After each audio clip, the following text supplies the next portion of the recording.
Welcome back to the Theater Podcast, intimate personal conversations with the industry's biggest names. I'm your host, Alan Seals, and our guest today is Tony Award-winning book writer. He most recently won a Tony for Tootsie, the musical, and given his success, the story that he's telling here in the episode is actually incredible, and I don't want to give too much away, but was his dad left, wouldn't support his mom. Mom went down some hard mental health issues, went down a hard road, and he was taken away from his twin sister, overcame so much, ended up in an apartment that he suspects, snuck out of the orphanage and ended up in an apartment that he thinks was run by the mob. Just a really cool story that you got to hear for yourself. And among all of his weird survival jobs, one of which is incredibly fun, he'll tell you about, he kept a great attitude and used this, as a lot of comedians do, like a lot of pain and a lot of hardships, and turned it into comedy. Because once you discover you can make people laugh, that's kind of a drug you get addicted to emotionally, I think. So anyway, find me online as you normally do, Instagram, TikTok, Twitter, and leave a rating and review wherever you're listening now. And everybody, please enjoy this episode with Robert Horn. Here you go. 1, 2, 3.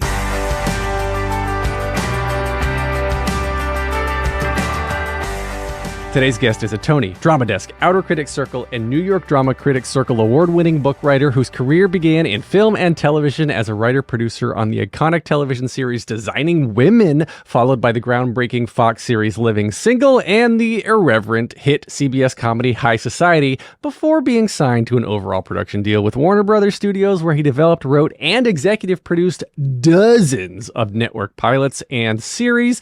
Past Broadway credits include Dame Edna, Back with a Vengeance, 13 the Musical, and of course Tootsie. And now he has 2 new productions in the works, Disney's Hercules, which is now open at the Papermill Playhouse, and Shucked, which is just about to begin previews on March 8th here in New York City at the Nederlander Theater. Robert Horn, holy crap, welcome to the Theater Podcast. Well, my goodness, I fell asleep during all that. Sorry, was it that? It's great to be here. No, I'm like, did I really do all that?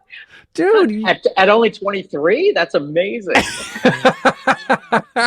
Your history is incredible. And I love kind of the progression of your career that you've made, because I don't know very many other people who have started out in TV and film and been as successful as you have been in that world, and then just been like, I'm just going to go over here and do this other theater thing now and win Tonys and Drama Desk and all these other awards, right? Like you're just like, whatever I'm going to do, I'm going to do it. So let's start back in I guess moving to LA, right? And we'll get into childhood stuff a little bit later, because I know it's a little bit more serious subject, but I want to start with some light stuff. And when you moved to LA, how did you just fall into the writing for TV and film? Because I feel like everybody moves to LA to write or act. And so how did you get over that hump? Well, I started off, actually, I'm from New York. So I grew up in New York and wanted to be a playwright. And sadly, I was the only one that wanted that. Nobody else seemed interested. And I ended up going to LA. And it was a really rough time in New York, and I just had to get out of there for a while. So I went to LA just to see what would happen. And honestly, it was just, I pounded the pavements, and I had no idea how to get started, what to do. And interestingly enough, it all happened. I had a friend whose partner at the time was in La Cage aux Folles on tour in LA, and I ended up rooming with him. And he came. My friend from New York came out and went to the beach and was hanging out with a bunch of people, and they were looking for a joint. And they said, "I know who will have a joint, Robert Horn." And they came to my house. And one of the friends that they were with wanted to be a writer and was working at a network. He was working at, his name is Dan Margosis, a wonderful writer, and he was working at CBS. And we said, hey, let's write something together. And we wrote a pilot. And at that time, because he worked at CBS, they had what's called right of first refusal, which is anything that you write, they have to see first. And we showed it to somebody up at there, and somebody read it and said, "Hey, do you guys have an agent?" We said no, and they hooked us up with our first agent at ICM. And literally 6 months later, we had our first job and just started working. So it just was this kismet. It was this right person, right place, right time, and we started. Wow. I mean, it was real. And there was a very interesting thing because we wrote a bunch of one-offs. You know, we would get hired to do an episode of this, an episode of that. And then we got the opportunity to be on Designing Women and eventually showrun Designing Women. And it was crazy. Yeah. So what is a showrunner? Because I know what it is and I still don't know what it is. Well, usually the showrunner is the person that created the show. We did not. That was Linda Bloodworth Thomason and Harry Thomason. But is the person who basically runs the show. So it's you know, you're running the writer's room, you're casting, you're editing, you have the weekly task of getting that show going, getting next week's going, and fixing last week's at the same time. That's interesting because I thought the showrunner was the person who was just ultimately responsible for the writers keeping a through line throughout a series. That's part of the job. You know, when you start a season, you arc out that season and you decide where you want to go over the course of the season. And then you decide what stories you want to tell to get you from A to Z.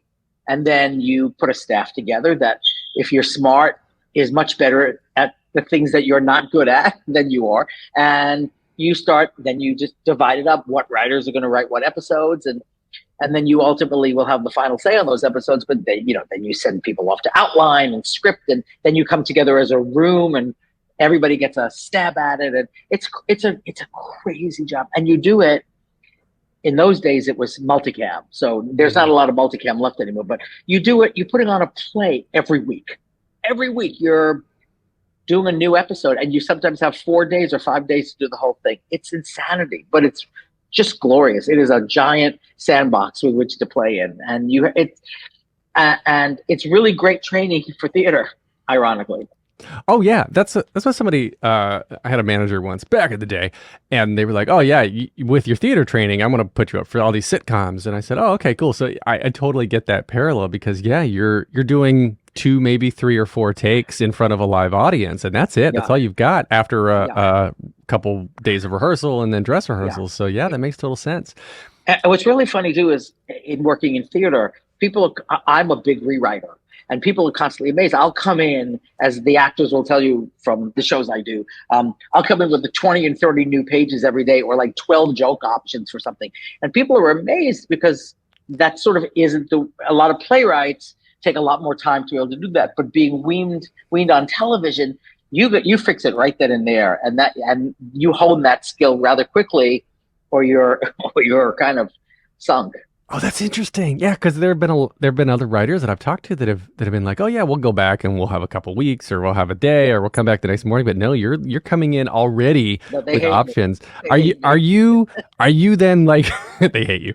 Are you upset when you come in with 10 jokes and 9 of them don't land, or you're like, oh man, these were all so good, or you're like, this one crap, and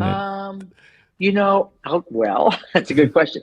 But what I try to do is be a little more myopic than that. In other words, if I come in with 12 jokes, it's usually not just freestanding jokes. It's what's the character, what's the situation. So more often than not, half of them will work because they're right for the moment. Often when they don't work is when it's just like, hey, this is funny, but it really has nothing to do with what's going on. And then it won't work. But you try to really focus on what the piece is asking, or the character is asking of you at that moment. I guess, well, yeah, that makes sense, as any good writer should do, is and also write for the character. If the actor doesn't like the joke, they'll tank it, so it won't go forward. I'll be like, got it. Okay, got it. Well, so then we kind of teased this a little bit in the beginning, but your journey out to LA, coming from New York, was a little bit of a tumultuous one. Do you want to I mean, because you were saying that like your family home life, I was reading, was not so good, and then you came back to New York. I don't ever know like what the most influential part of your past was, and I'll let you tell these stories. But like, you came out as a teenager in the '70s in New York after Stonewall, and there was all these things that made you who you are now. So where do you want to begin and tell this story? Well, I don't know. I mean, it's this. So as a kid, I grew up in New York. As you talked about, my mom was a theater person. She grew up, as you said, she was Ed Sullivan's. At that time, they called them secretaries. Now they're her assistant, but his secretary. And she was a theater girl. She grew up in Bensonhurst, Brooklyn, and she loved theater. And she worked with Ed Sullivan and his wife, actually. And she did a lot of work working with the Broadway talent that would come on the show. So she would always go to theater. So at a very young age, she took me to theater. I think the first show I ever saw was a show called 70 Girls 70. It was a Candor and Ebb show that didn't really have a long life. And then after that, the original Fiddler on the Roof, when I was maybe, 5, 6 years old. Wow. And so she introduced me to theater at a young age, and I loved it. And, it was things, my father left. I have a twin sister and an older brother. And my father left when we were born, and my mom, he left and wouldn't pay any alimony. He just disappeared. And it was really a challenge for my mom, who at the time in her life suffered from depression, which in those days, they really didn't know. They just knocked you out. Mm-hmm. They didn't understand it the way they do it. And it was very taboo to talk about. And so my mom struggled really hard to raise us, and she tried to work, and we were on welfare. We were really struggled. And ultimately we were taken away from her and sent to live through an organization called the JCCA, which is the Jewish Childcare Association. My sister and I were separated, and I was sent to live in basically what you would call an orphanage or a facility upstate New York called Pleasantville Cottage School, ironically. And when I was about 9, I went there and I lived there, and it was tough, but I used humor as a way to survive, and I think that set the tone for realizing what I wanted to do with my life, because humor was a survival mechanism. It was a way to emotionally deal with, as a 9-year-old kid, being separated from your family, and from the closest person in the world to me was my twin sister, and also in order to protect yourself, because it was a kind of a rough place, and if you were funny, you didn't get the crap beat out of you.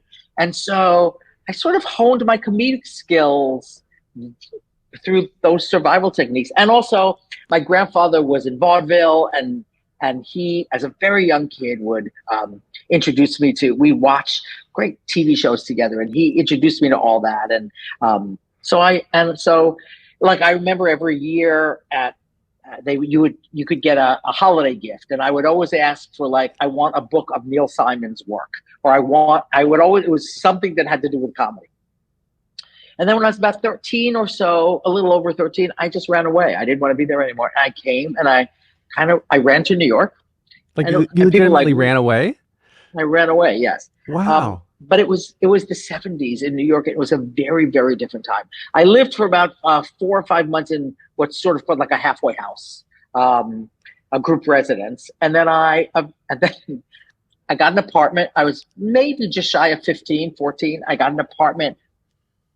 I don't know if I'm allowed to say this. It was so I was walking around. I needed a place to live, and I was walking around the village, and there were these very sort of Italian men sitting outside playing chess. They used to set up chessboards on the street, and they would play chess on the street. And I asked one of these guys, "Do you know of any apartments that are available?" And this guy said, "Come with me." It was all mob. It was all mob owned. And he showed me this apartment on Thompson Street, and he said to me, "Can you pay the rent?" And I said yes. It was like $95 a month. And he gave me this. He said, there's no lease. Nobody knows you're here. You be quiet, and you pay me the money every month on time, and the apartment is yours. And literally, I got an apartment. Wow. And I lived for years on Thompson, between Bleecker and Houston, and was in New York in the 70s. And it was just such a glorious time.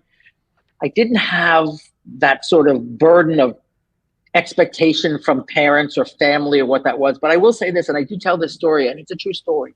When I was about 6 or 7 years old, my mom sort of she knew that I was going to be gay, and she knew that I had an appreciation for the art, and she knew who I was. And she said to me, I literally remember this, which I don't remember a lot from my childhood, but I remember her saying to me, "You're going to be different, and don't let anybody tell you it's not fantastic."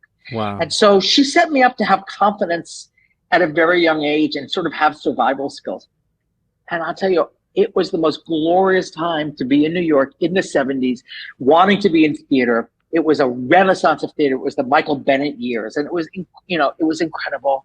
I didn't answer to anybody. It was post Stonewall. So sort of, that the outing of gay liberation was happening. And it was a steamy, crazy, wild, incredible time to cut your teeth and figure out who you are. So that's sort of how I started. And then the 80s hit and the AIDS crisis hit, and everybody started to lose everybody. And the city went into a depression at that time, if you remember, financially. And I was like, I got to get out of here. I was having no success, no luck, wanting to be a writer. And I moved to LA, and then that other story happened. So you mean even back sort of the journey. That's an incredible journey, and there's so much I want to go back to. But even at that young age, as a teenager, you knew you wanted to be a writer. You were trying to be a writer by yourself in a mobster's apartment in the village. Mob owned. It was I assume it was. You sort of got that indication. Yeah. And I had like hundreds of jobs, some of which were not necessarily on the up and up. But one of the things that I did for a living was this was obviously before the internet. There was a magazine, I think it was called Backstage Magazine. And that's where, if you were an actor, you found out where auditions were. Mm-hmm. And I put an ad in that magazine, and I wrote monologues for actors for auditions and acting classes. And I charged $20 for a monologue, an original monologue for somebody. And that's how I started writing, by writing monologues for actors through Backstage. Wow, you can do 5 of those in a day, and you've made your rent for the month. I'm telling you. Well, not that many people called, but yeah, I did that. And I did other things like, I don't know, what can I say or not say? Is this family friendly, or can I? Well, yeah, we'll mark it explicit. Say whatever you'd like. Well, like I had a job. So back then they were 876 sex phone lines. And you would call up and you would talk to somebody on the line. And I was one of the a phone sex operator. Phone sex operator from my apartment on Thompson Street. Yes. Did you? I worked at Serendipities for years, with Yellow Fingers. I was an elf at Santa Land, at Macy's for many years. I was a roller skating waiter that didn't know how to roll. It was literally on Funny Girl. I got a job. It was a restaurant across from Lincoln Center. I forgot the name of it. It's now something else. I got a job as a roller skating waiter. Could not lied that I could roller skate. Got fired the day that I got hired. Oh wow! I had lots of crazy jobs. With the phone sex operator, did you do that as a male or a female character? Because as a male character, but as a gay male, yes.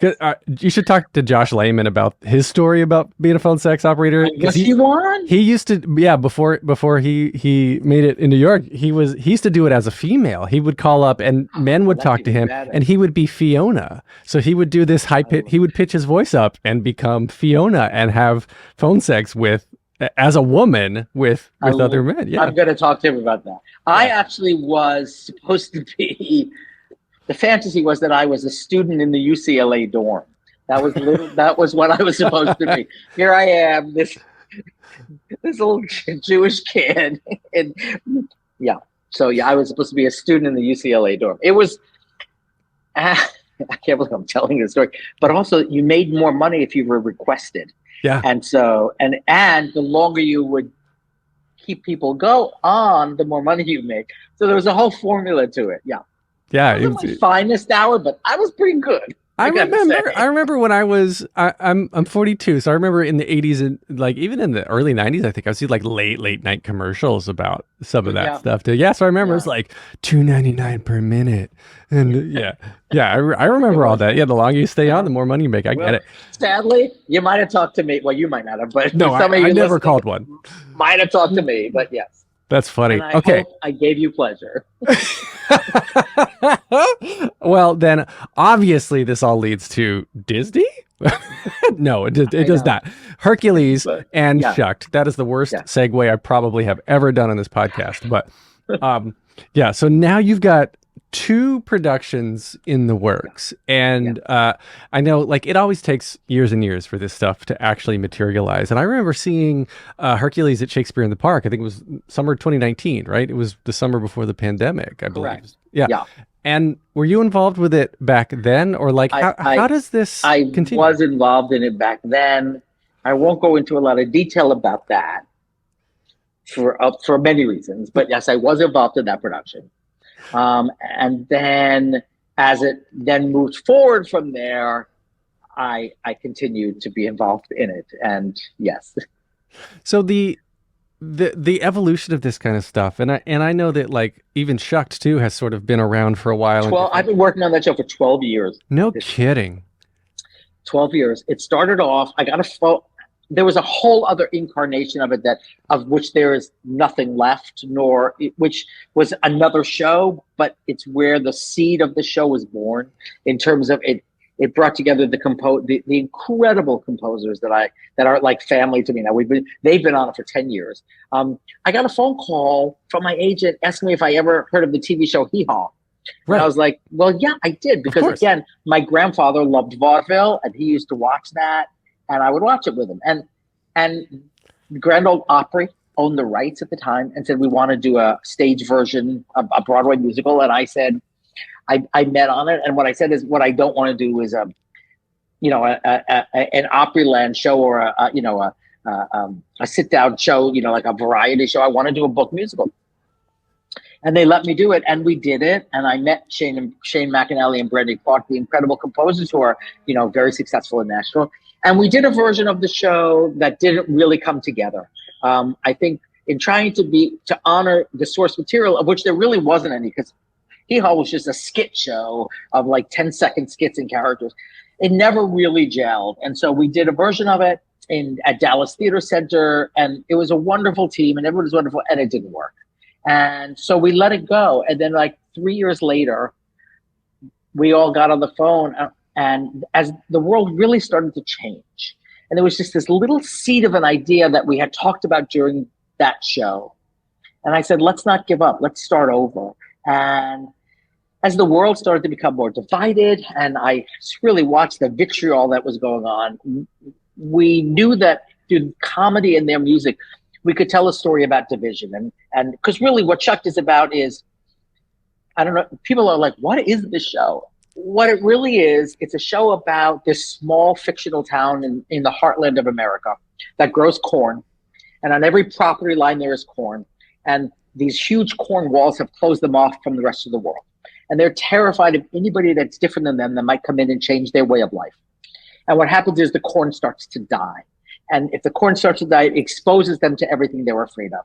And so truly it's about, unless you learn to open your heart to people who are different than you, you cannot grow. So corn is a euphemism for the growth of life and what that means. So it sounds very serious, and it is, because it's really about our divided nation and what it means to open yourself up to people who do not think the way you do and have preconceived ideas of what and who you are.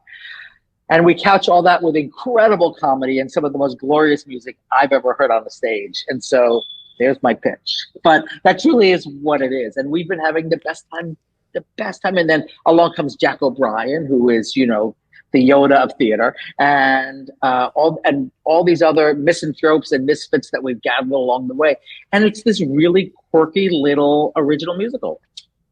That's cool. And it's unusual in this, unfortunately, I think, I will say unusual in this time to have an original musical. Yeah. So much is based on other material and even existing stories. So I understand that too, because I think theater is very expensive and very hard. And I think producers often think that if there is source material, there's sort of a guarantee of ticket sales, or at least an understanding. Like a lot of people are like, I don't know what Shucked is, which was always the case back, in the heyday of musicals in the 30s and 40s. Heyday, I see what you did there. Yeah. So I think Yeah, it's really hard to do an original musical because you're betting on yourself. You're just betting on an idea. But I really also love it because you're not like I loved Tootsie and I had the time of my life and we had the best time. But you, to some degree, you are locked to you must honor the source material. And so sometimes the tail can wag the dog when that's the case. When you do an original musical, it's whatever you come up with. That's really, I think, a fine line, and speaks to your talent for being able to create these things, because especially right now, and I can't wait to see Shucked. I haven't seen any production of it yet. I've only heard great things. Thank you. In that you're saying it's about the division of our nation, about how we keep like all the things that are bubbling up now, and what's going on. But Broadway as an industry continues to be, and we're getting better, but it continues to be ridiculed for the lack of diversity and for the lack of originality and for all this stuff. So like when you're approaching something original like this, and even against something like Hercules that does have existing fan base, and Disney is a behemoth in its own right, and it's crazy, right? So yeah. So how do you balance that? I guess the need for diversity, the need for inclusion, the need for trying not to offend everyone, because it's everyone is on such high alert right now with the ability, because comedy is hard, and a lot of comics now get in trouble because their old materials don't stand up because it leans into racism or stereotypes or whatever it is, right? So there's that delicate balance, right? Well, in Shucked, the great thing is, and it's really not it what we get to do in Shucked is sort of hold a mirror up to all the tropes. And so it actually is a great canvas for which to do that, because we literally are saying, you all think you know what somebody who's different than you is. And so what we've done is we've created a town where there is a little bit of everything. So they don't want anything more. They have just enough of everything. They don't want anything more.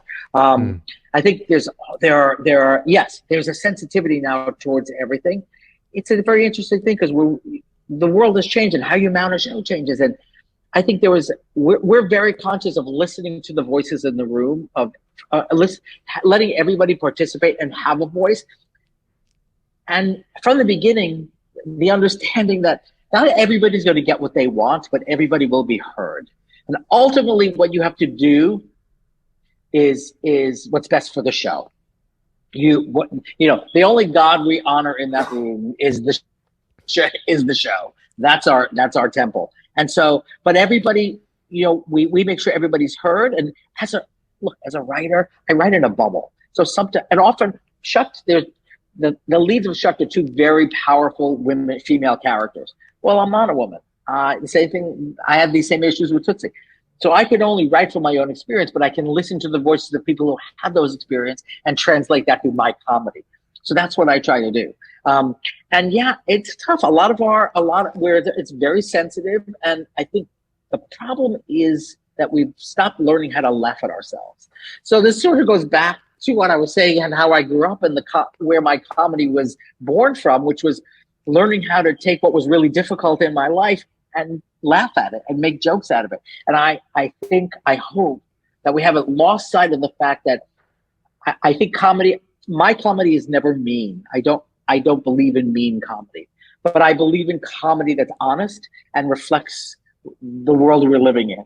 And I think sometimes it's hard for people to laugh at themselves, so that's sort of the line that we have to walk. So we're winding back. It makes total sense. It makes complete sense. Yeah. And I'm trying to pull out where your sense of comedy came from, because you were saying it like 4 or 5 years old. Your mother's working for Ed Sullivan, directly with Ed Sullivan. You're seeing all these amazing people around this great stuff. And then like suffering from depression, which that generation just doesn't handle it. They just medicated you. They just medicated you. You're knocked out. My mom would be in bed for weeks at a time. Wow. And I had to become the parent and take care of my sister. I'm saying you're forced to grow up faster. You're taking care of your twin sister. Your family's on welfare. You eventually get removed and sent to an orphanage and have to run away. None of that sounds funny. So when you're looking back at what point are you in the middle of this and you're like, wait a second, I'm a funny guy. How do you not just like succumb to all that? I think there are people out there that are activists, and they're born with a prism for which to look at the world through its disparity and its unfairness. And I think everybody looks at the world differently. I do not navigate in tropes, but I'm a Jew, and Jews comedy is sort of who we are. I mean, if you look at the history of comedy, there are a lot of very famous, Jewish comedians really. And again, I was introduced to vaudeville, to a Borscht Belt humor, which I love, and then how I turned the rhythms of those into contemporary comedy. I sometimes like to think I carry the torch of two different generations. But I don't know. I got, how I did it? Luck. Thereby, to the grace of God, I was able to a lot of the kids that I grew up with never survived. They were not able to survive that. I just was able to find the humor in it. And I don't know how, and I don't know, maybe I don't want to even know, but I think that's how you do it. And the task then on the table was, at one point I said, I could make a living doing this. I bet I could get paid for this because I'm making people laugh. And I don't know, it just sort of happened. Yeah, that was it. Have you ever thought about writing your story as a show, as a musical? Literally everybody asks me that. Yeah, I have. I don't know how. I think sometimes, so I'm able to sit here and talk about it because I can be a little detached from it. But if I actually sit and write it, I'm going to have to deal with all those feelings I've never dealt with. And then maybe what happens when the comedy goes, comedy goes away because I'm not bitter anymore. Your comedy works because you're bitter about it. Yeah, I guess, yeah. Yeah. So Hercules now at Papermill, it's another production, and there's always like, when's this coming to Broadway? Right? Oh. So I know, like, given the powerhouse of Disney behind all of this and the creative team involved, is that still on that path? And what's different about this Papermill production versus what I saw at Shakespeare in the Park versus any previous readings? Well, this is the Zeus honest truth, as we say in Hercules. Mm-hmm. They don't tell us what the next version of it is. I don't know if it's going to Broadway. I don't know. We do not know. We get through this and then they decide. So they don't tell us, and they tell us, and we sort of don't. We're told not to ask. I think Tom Schumacher, who's the president of Disney Theatrical, is really a genius at knowing when to bring things in, where to send things, how to do it, and so we sort of leave it to him. So I don't know what the next version of it is. What's different about it, Hercules in the Park, the idea for all of this came from our incredible director, Lear de Bessonet, who, as you know, just had a real great success with Into the Woods on Broadway last season. And with this season, it was this season. Yeah. She was working with the Public Works at the Public Theater, which is every year they do a production at the Delacorte in Central Park that includes people from all walks of life to come up and be on stage and be part of the production. So nurses and sanitation workers and teachers and it was a glorious thing. And it was a pageant. It was outdoors. It was during the summer. It was Central Park. It was all those things. And I think wisely what Lear realized is you can't replicate that. You can't replicate 200 civilians on stage. That this was now going to be a legitimate musical in a very different way. And so making the transition from that to this is what I think is different. It's still the message. She has a very clear message of what she wanted in this show and what Hercules meant to her, about community and about how we're stronger together than as an individual, about what heroism is. And so I think that's sort of where the difference is. And things play very differently in the theater inside and with professional actors. And so that's sort of the difference. But it was the Park Center was a great template with where to begin. I love that. And I love the production because it gets so many people involved. And being outside, yeah, you're right. It does have like a literal and metaphorical It's a whole atmosphere. different vibe. It's a Yeah. yeah. Yeah. So let's wrap up here because I know you are joining us on your lunch break from some unknown rehearsal. And so we got to get you out, but I want to wrap up with 3 closing questions. I ask everybody on the episode. Okay. The first one, just very simply, is what motivates you? Fear. That is an honest answer. Truly fear. Listen, honestly, I'm always afraid, oh my God, they're going to fire me. Yeah, imposter syndrome is real. And laughter. Truly, I would say both those things. I love laughter. I love being able to make people laugh. I think, I hear, there are singers out there that I wish to God I could sing like that, and actors that I could never do what they do. But I, for some reason, was given the gift of making people laugh, and that motivates me. Okay. What advice would you give to your younger self and younger people listening now starting out down a similar path? Go vegan earlier to my younger self. This is the advice I always give to people who are younger. Follow your instincts. A lot of people are going to try to tell you a lot of things. Listen wisely, know the source of who they are and why they're saying it, and follow your gut, follow your instincts, because that's all you have is your instinct. All right. If you could only see one show for the rest of your life, but you can see it as many times as you want, what would you see? Oh my God, I can't answer that. I mean, for the rest of my life, well, I don't know. It would be a comedy. Shucked. Shucks, good answer. Only because then I'd be making money off it if it's playing that way. And be making people laugh, and you wouldn't have fear of losing, of being fired. So it hits everything. Yeah. There you go. Cool. So where can we find you online? Do you do social media? Are you on the Instas? And the TikToks? Yeah, I'm on Instagram. I don't do the TikToks. I watch them, but I don't do it. I don't love being in front of the camera. I'm on Instagram. rhorn1 is my thing. rhorn1, the number 1. And I'm on Facebook, but I never go there. And I'm not a big social media person, but I do Instagram. That's my jam. Love it. You can get more of me at thetheaterpodcast.com. I'm on Instagram, theater. I'm Instagram, Twitter, Facebook, TikTok. I don't know what I'm doing on any of them. God, but, whatever. For you. It's there. Leave a rating, review wherever you are listening now. Thank you to Jukebox the Ghost for intro and outro music. And Robert Horn, thank you. This has been such a fun episode. I love it. I really enjoyed it. Take a deep breath, make the world a little colorful.